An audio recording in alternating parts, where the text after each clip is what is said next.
Story 1. This is for anyone who has ever been taken advantage of by an apartment complex.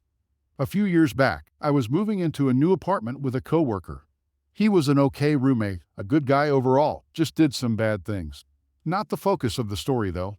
Anyway, as we moved in, they gave us the inventory of the apartment so we could mark everything that was wrong with it. They told us they had just replaced the carpets 18 days earlier, and the maintenance crew had also replaced the stove and bathtub. Yay for us, right? So we went through and started marking stuff. I'm a bit meticulous about this stuff, so I marked every little mark, ding, and scratch in the place. In this allegedly new grayish carpet, you know, the type that will quickly stain when the sun shines on it, there were 3 smallish stains, all off yellow, one in the living room, one in my room, and one in my roommate's room. We marked this down and made sure we were as specific as possible. We then finished up, turned in the inventory, went over it with the leasing agent who signed that it was accurate, and we were good to go. I moved in with my pup, and my roommate moved in with his cat.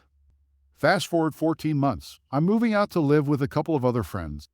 We were getting ready to clean and whatnot when who shows up but Karen, the leasing agent, for the pre-inspection. I was at work at the time, but my girlfriend was there. Apparently, Karen walked in, went down the hallway, said, "Oh yes, carpet," and then walked out. She had been in the apartment for less than a minute. Even though we were guys and not super clean freaks, we did maintain an overall clean environment according to my girlfriend, so her saying that was weird. We figured we were okay. Yeah, stupid us. We moved out and went our separate ways. I got a bill in the mail 3 weeks after moving out for $1,400 for carpet replacement and other random cleaning things. Now, some of those things were completely on me or my roommate because my roommate got attacked one night about a week or 2 before we moved out. So he did no cleaning whatsoever. My girlfriend and I did our best, but we figured we'd get dinged a little, but not lose the full $500 deposit and then owe an extra $1,400. Oh heck. I sat down with Karen and her boss, Super Witch, and asked basically, what the heck? They brought up the 3 stains and said they were made either by my dog or my roommate's cat. They also said the inventory on our first day that Karen signed was invalid because I was too thorough for it to be true, and the carpet was brand new.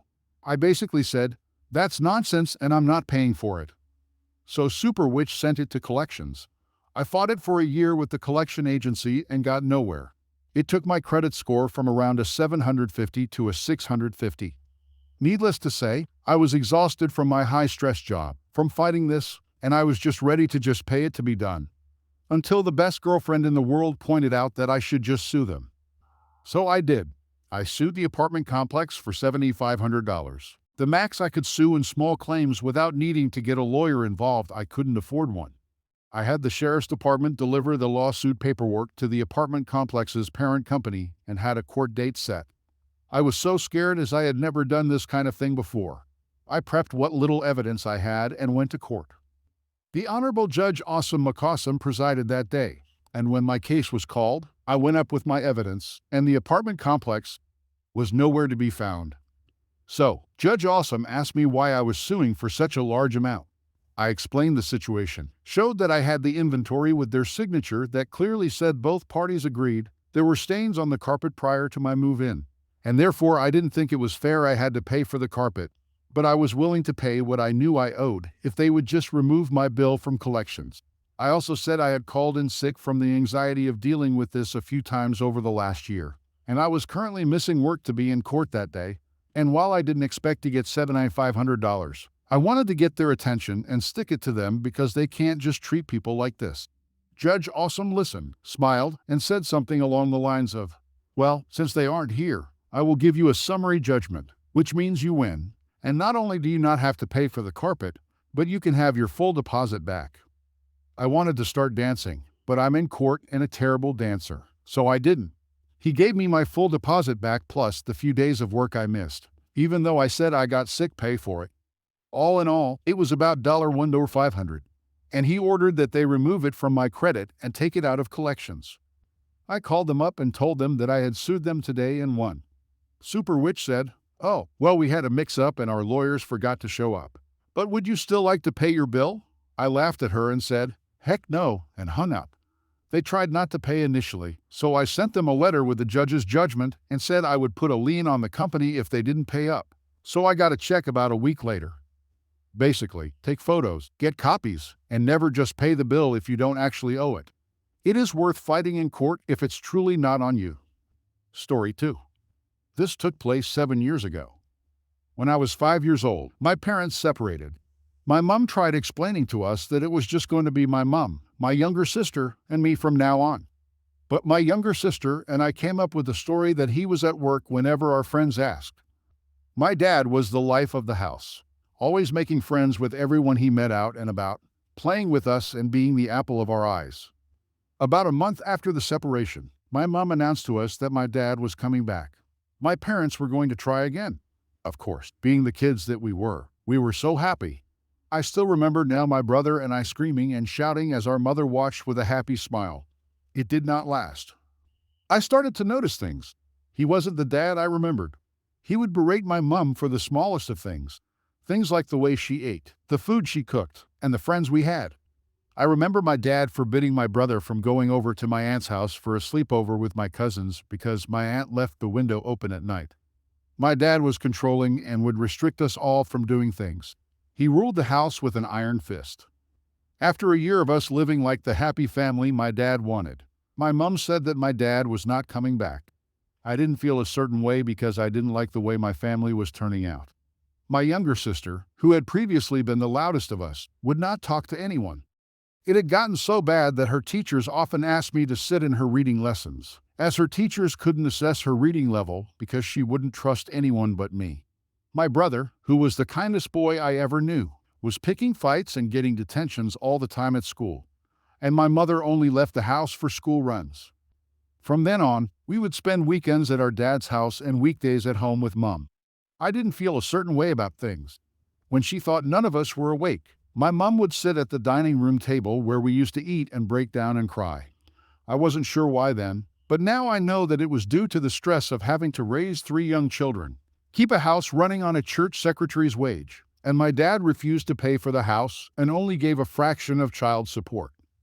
Our financial situation worsened, so my mom took up a second job as a childminder. By this time, my brother was in high school, and it was just my sister and me still in primary school. My mom worked hard to help keep a roof over our heads and give us a normal life with little help from our dad. The latter was living it up in his bachelor flat and had the freedom to do whatever he wanted, his only fatherly duties being to see us on weekends.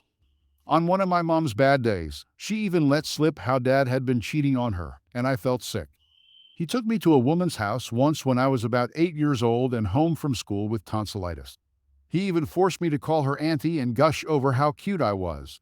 He had sat me in the living room, and I still remember watching the Sleepover Club on Nickelodeon while my dad and auntie were elsewhere. To make things worse, auntie was a close friend of one of my mom's church friends. My mom's church friend was a figure in the community and had seen my dad and auntie together and gave my mom the heads up. Mom was distraught. People now knew about my dad's infidelity. 9 years after the divorce, my father was now happily married to his new wife and had given us 2 new step-siblings.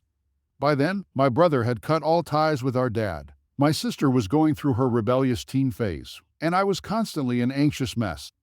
Alongside, our mother was tired of our financial situation at home. She had 3 teenagers to support. It was suggested by my oldest half-sister, who luckily did not have the same dad, and her husband, who was a police officer and had studied law, who convinced my mom to seek legal action. As a result, she told us that she was going to take our dad to court. But she needed an address for her lawyers to send him a letter. An address she didn't have. Neither my sister nor brother knew where he lived, but on each visit to his home, I made sure to keep special attention to all the road signs and landmarks, etc. This was my time to shine. After a quick Google search, I found his home and wasted no time giving the address to my mom. A couple of weeks later, my younger sister gets a nasty text from my dad saying to never ask him for anything again, because we had betrayed him. My brother and I didn't care much, but my sister was pretty upset. Months later, my parents went to court. My mom brought my older half-sister, her husband, and my brother with her. My father went alone. He appeared sallow, a shell of the man he was from our childhood, and revealed to my brother that he was ill with prostate cancer. We were sad for him, but that did not change the way that any of us felt. I felt only pity for him. For my dad is a man of pride. He prided himself in his health, something his parents did not have. Despite my dad bringing up his sickness and treatment, he was forced to pay the child support he owed my mother. Over the past 10 years, he had accumulated thousands of pounds he had avoided paying my mother by secretly reducing the amount of arrears he put into her account monthly. He had to repay what he owed in monthly settlements until both my sister and I turned 18. It was a small victory for us. Story 3. A bit of context. This was back in January of this year. I had just turned 14. The funny thing is my birthday is on January 1st. The number of people with my birthday is probably few. I think at this point I was 5'11" with a visible beard. I had people mistake me most of the time for a 16 or 17-year-old. Now my birthday had just passed, and my parents are not the best with presents, so they just gave me money. So I went on the weekend to chill with my friend. It was around 12 p.m. when we went out to eat, and my friend started talking about how he wished he could get a personal computer. Now he and I are close. I go to his house most days of the week, 3 to 4 times. Sometimes I stay over. We're basically brothers. I call his parents auntie and uncle, and he does the same with mine. He comes to my house. We even have rooms in each other's houses. Now, he was born 4 days after me. I really wanted to get him something really nice. So he said, let's go chill at his house. So I called an Uber, but not to his house. It was to a PC World. We got halfway there, and he realized what was happening. He said this wasn't the way to his house. I assured him that we were going to do something very fun. Then he saw the PC World, and he asked why we were there. I told him it was an early birthday present. I had to give it to him early as I couldn't go on a school day. So I told him to get anything he wanted, and he went wild. He tried to reject it, but we all know how that turns out. So we were both in the shop, and I recommended something to him and told him where it was. He went to get it. Then I heard a lady clearing her throat. I turned around, and she asked me where something was. I said I didn't know, and then turned around, assuming that was the end of that. She then started ranting about how I needed to follow company policy and not pull out my phone when talking to customers. The next thing she did shocked me. She lunged and grabbed my arm. Now the human reaction is to push her off. Now I'm 5'11", and she was around 5'5" at most, and she went flying into the computers. There was a loud alarm that went off. One monitor fell on the floor and it smashed. Security came running to the scene. So did my friend. Now my friend is a little bit scared of confrontation, so he didn't do anything. I think he was more scared than me. She was screaming about how I assaulted her and that I pulled my phone out. She said I worked there. However, the manager shut her down instantly. It was very funny.